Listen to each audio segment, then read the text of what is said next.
and to vote in the diaspora. But remember, 1 hour, 38 minutes and 48 seconds to go before the polls close, and the IEBC is ready to give its next periodic update. IEBC Chairperson Wafula Chebukati currently on the stand. So let's cross over there live and listen in. But those are live pictures from the Bomas of Kenya. Let's listen in to Wafula Chebukati. A majority of the polling stations opened on time. As stated in our earlier update, a number of polling stations were not open due to adverse weather conditions and associated logistical challenges. Weather conditions affect 4 areas: Turkana North, that's 4 counties. Turkana North, 4 polling stations are yet to open. Turkana Central, 4 polling stations are affected. Turkana West, 4 polling stations. Turkana West, 2 polling stations, and Loima, 8 polling stations. Those are as a result of adverse weather conditions. We expect that the materials will reach there in due course, and voting should start immediately thereafter. Wajir South, there's 1 polling station affected due to logistical challenges of a mix-up in SD card. That particular item is on the way, and voting is expected to start as soon as possible. In Laikipia North, 3 polling stations were affected by insecurity. The security forces have since restored calm in the area, and polling has commenced. Ballot papers for Ndia constituency in Kirinyaga were delivered to a polling center in Nakuru East constituency and vice versa. We airlifted the papers to the correct polling stations, and voting is going on as we speak. We wish to assure you all that for the polling stations that opened late and those that are about to open, we will compensate the time by extending the voting period by the same amount of hours that were lost before opening. As mentioned in our earlier update, we are aware of reports that the identification took longer than expected, while some officers had challenges switching on the KIMS kits. Where the finger scanner does not work, our clerks are using alphanumeric identification option by using ID numbers. The robustness of the KIMS system provides various voter identification options, which have provided voters with a remarkable voting experience. Rejected ballot stamp used in Embakasi South in Nairobi, that has been in the news, the social media and news since morning. That particular ballot, those ballots that were cast are not invalid, as rejected ballot papers are stamped in the front of the ballot paper, not at the back. The officer who was involved has been fired and been replaced with another officer. Allegations of marked presidential ballot papers prior to polling have been all over the air. Our staff have confirmed that these allegations are not true, and that is the case in Sabata constituency, where it was found that a drop of indelible ink had been accidentally dropped on 1 ballot paper against the name of, bearing the name of 1 particular candidate. But that paper is valid, it's been cast, so the rumors that emanated from there are not correct. Similar allegations came from Mariakani ward in Kilifi about marked ballot papers. We have noted that that particular mark has nothing to do with the ballot paper marking. It was a printing mark, and the agents and the presiding officers have since resumed polling in Mariakani. We have noted also that in isolated cases, clerks are not completing validation of voters. That was happening in the morning. Voters who have once been identified and using the KIMS gadgets. We have instructed our returning officers to ensure that this is done, and we urge agents to confirm that this process is completed. Voting in prisons is going on smoothly, and we expect that the 5,528 registered voters in prisons across the 103 polling stations will finalize voting before 5 p.m. today. However, it's important to note that our fellow citizens in prisons are only voting for their preferred presidential candidate. Indeed, this is a big milestone in the history of our electoral management in the country. It's the first time that prisoners are exercising their democratic right. Equally, we have 4,300 Kenyans who are registered as voters in diaspora, which includes Tanzania, Uganda, Rwanda, Burundi, and South Africa. And they have started voting at the local time in those countries, that is 6 a.m., in 10 polling stations. And voting will close at 5 p.m. in the local time of those countries. We take this opportunity to invite Kenyans once again to direct their questions and seek clarifications from our 24-hour call center. The hotlines are 1527, 1537, 1538, and 1539.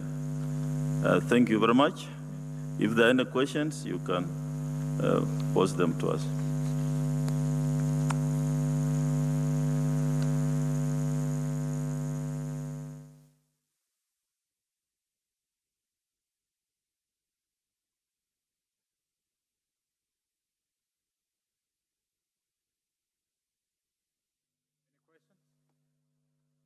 Sam.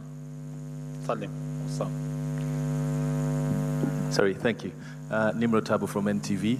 Bwana Manyikiti, you've mentioned 2 areas, I think Koima and Wajir, where ballot papers or ballot equipment delayed.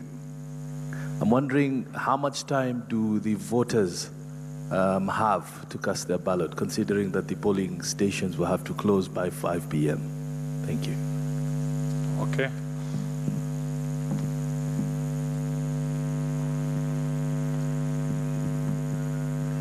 Hello.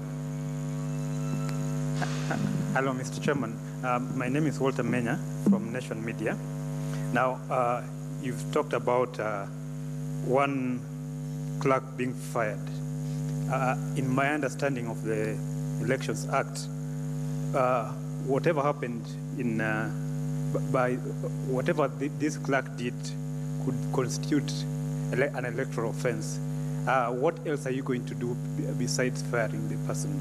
Secondly, I understand that one of the capabilities of Kim's kits is it can track the turnout.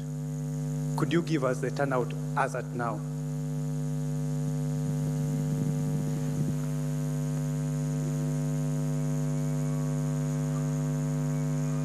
Okay. Yes, a couple of questions. First of all, Several questions. Just 2, be fair to others. Okay, so what's the status of voting in Lamu County? Because in the morning we heard that there was some security challenges. And then number 2, would you say that you're going to extend voting by the number of hours that those particular voters lost? How possible is it in terms of areas where there are security concerns, for instance, Lamu? And finally, as voting is supposed to start to close in about 2 hours or so, or even less, when should you expect the first set of results, and what will they comprise? Is it from the polling stations, or is it from the constituencies here at the National Tallying Center? Okay, sure.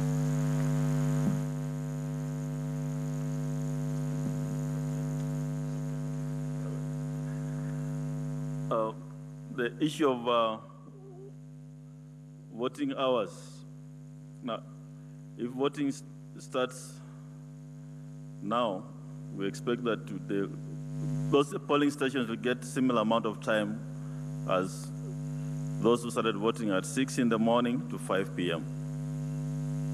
We're looking at how many hours are those? 11? 11 hours. So those starting to vote now should be accorded the same period of time until they finish voting. Now, the officer who has been fired will, of course, be prosecuted. It's an election offense, and the investigating team is on the case, and proper action will be taken. From the records we have on the issue of what possibly the turnout is as up to now, those who have been biometrically identified and voted using the KIMS system or technology are 40% in terms of voter turnout. This does not include those who have voted outside the KIMS kits. So we have 40% turnout as by 2 p.m. this afternoon. Thank you.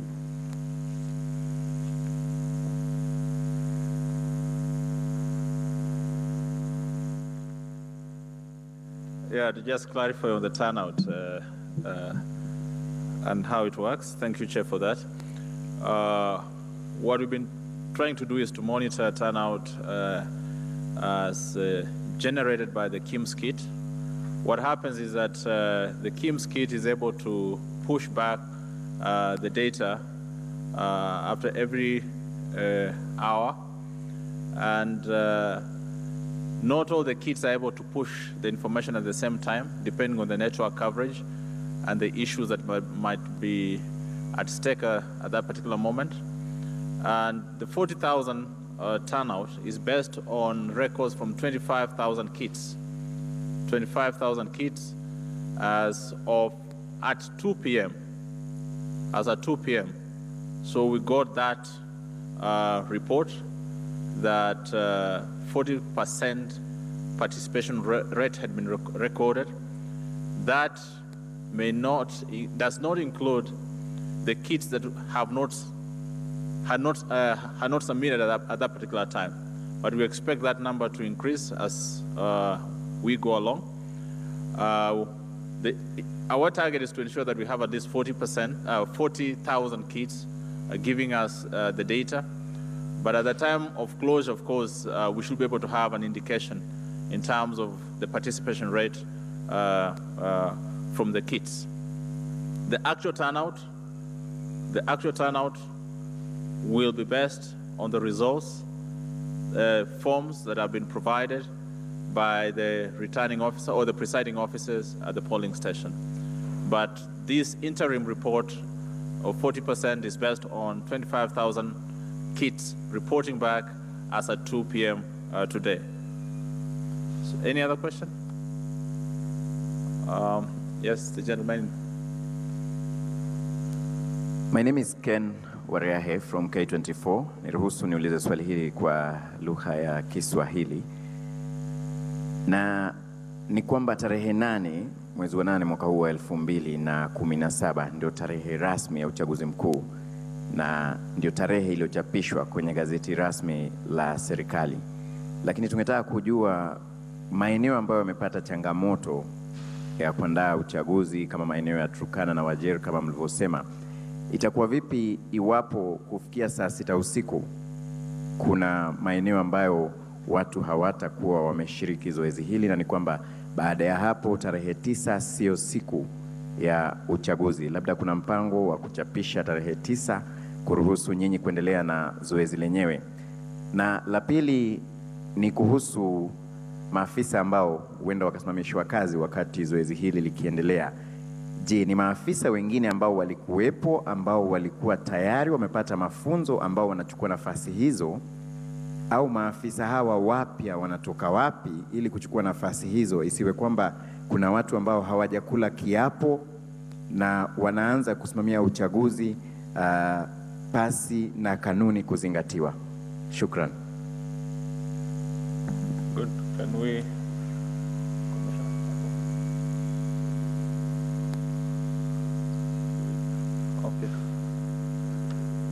Okay, Chair, come. So the first question is about what happens if voting goes beyond midnight.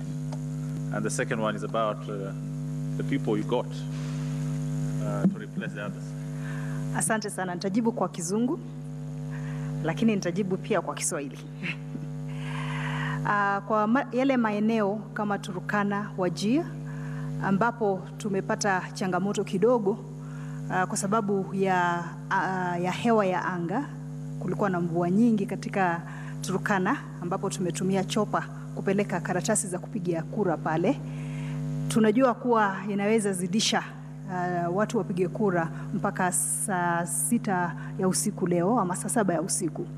Katika kanuni zetu ama sheria zetu, hiyo hawatakuwa wamepitisha wakati ule wa kupiga kura. Kwa hivyo hatuhitaji kuomba kwenye sheria zetu tubadilishiwe ama kutangaza tarehe 9 kama siku nyingine ya kupiga kura, kwa sababu once umekuwa na wale wapiga kura kwenye kituo, lazima wale wote walio kwenye kituo wapige mpaka watoke. Hiyo ni kama wakati huu, kama kuna watu watakuwa kwa laini by saa 11 ya leo, hao watu watakuwa pale kwenye hiyo laini, wataendelea kupiga kura as long as walikuwa pale saa 11 ya jioni leo. Kama watakuwa kwenye foleni saa 11 ya leo, hata kama kupiga kura kutaendelea mpaka saa 12, wataendelea tu, hata kama sheria inasema kuwa saa 11 ndio unamaliza. Kwa hivyo it's the same principle, kuwa kama mmeanza kupiga kura saa 12, let's say saa 12 ya jioni, na mnahitaji yale masaa yote ya kupiga kura, mtaendelea mpaka saa hizo za jioni. La pili nitamwachia Commissioner Mwachanya ambaye anaelewa Kiswahili vizuri sana atujaribu kutujibia hilo. Asante.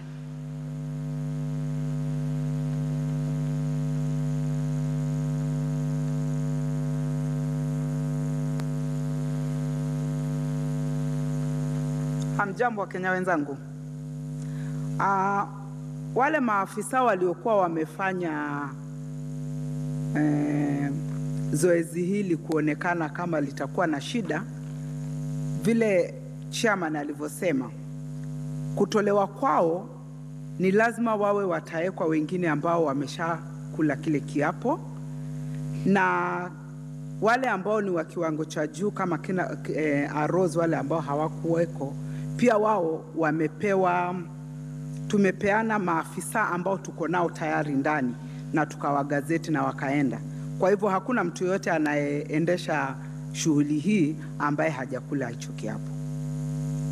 Shukran.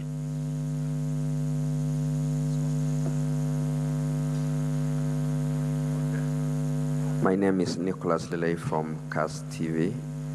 My question is in relation to reports that there was a Bomet County government official arrested in regards to voter bribing.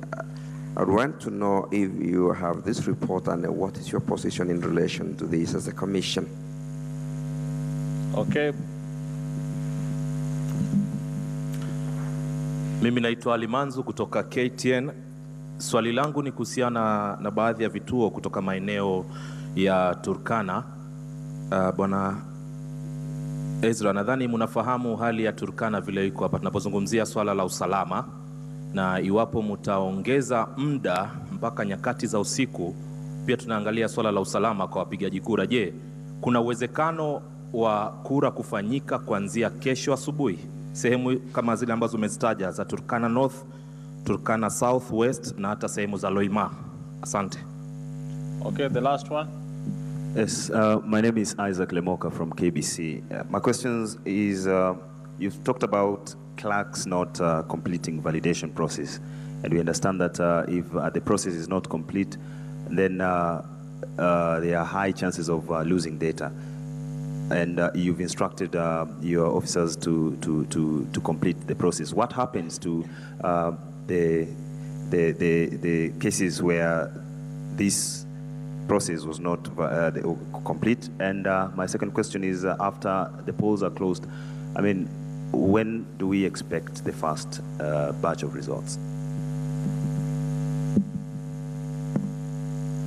Okay, those are the last questions. On the, someone wants to answer validation? Okay. Okay. Vice Chair is here. Connie Ngada. She just walked in. It was in the other part of the of town.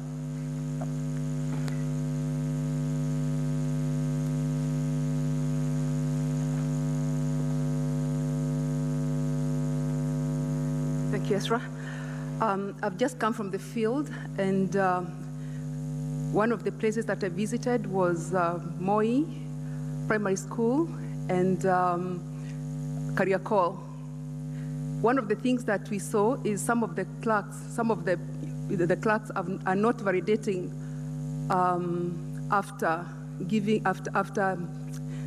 after people presenting themselves. So that's an issue. Actually, we had 2 cases.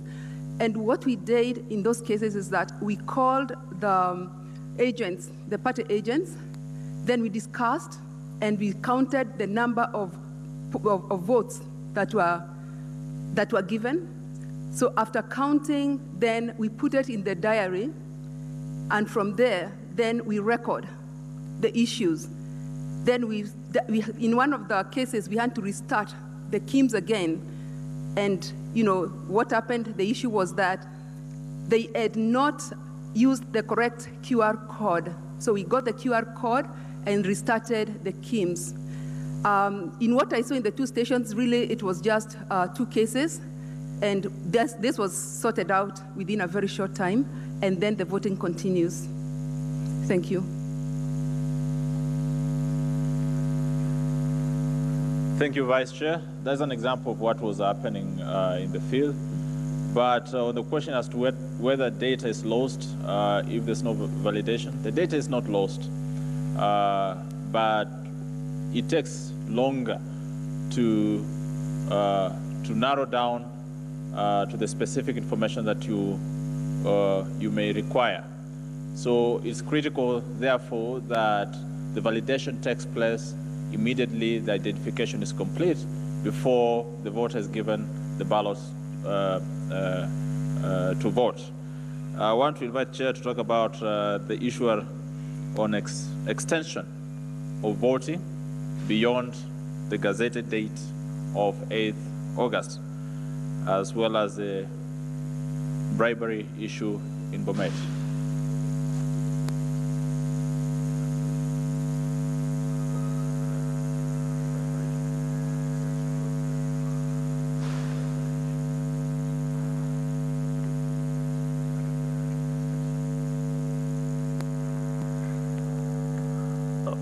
Yes, on the issue of voting, we said if we start now, we have to give those stations the 11 hours until they finish voting.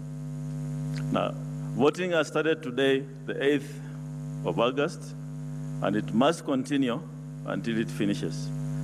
Even if it means spilling over to tomorrow in those areas, we must give those stations sufficient time to exercise their democratic rights. So that is the position. It's not necessary to change the constitution or gazette another date for voting, because it's just a continuation of what has begun today. The question on bribery, I didn't get it quite well, but the position is that any cases of electoral offenses are going to be investigated. We're working together with the DPP, and the relevant persons involved will be prosecuted. So there are ongoing investigations from our side, and we are working together with the team at the Director of Prosecutions. Thank you.